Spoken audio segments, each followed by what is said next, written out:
Some of you are under a spell and I'm about to break it. So stay and listen to the end, okay?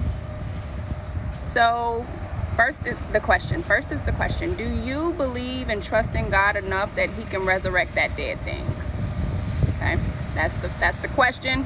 And here's the spell that we're about to break, because up until this point, it's possible that Satan has told you that you do not believe.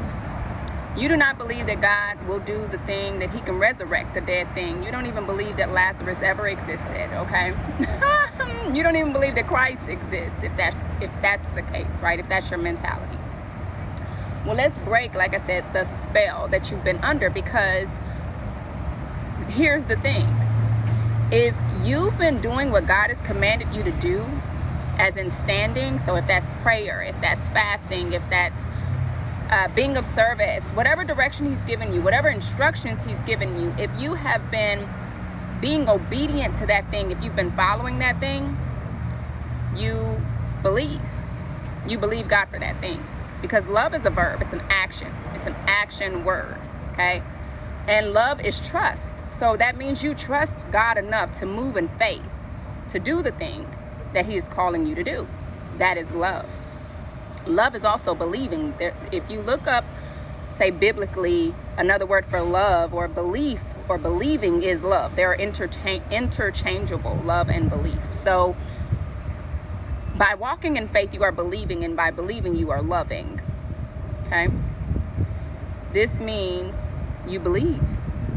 You believe God will do what he told you he would do, because love is an action word. It's a verb. And you are walking in that word.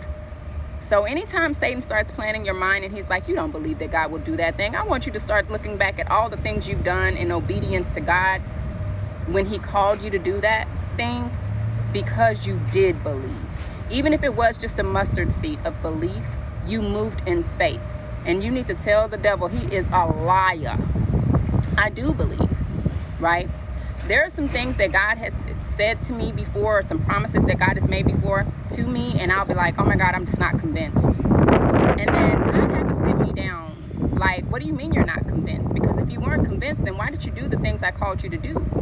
Isn't that love? Isn't that belief? Because you were walking in it while I was speaking to you about it. So if you were walking and you were doing as I called you to do, is that not respect? Is that not love? Then that means you believe.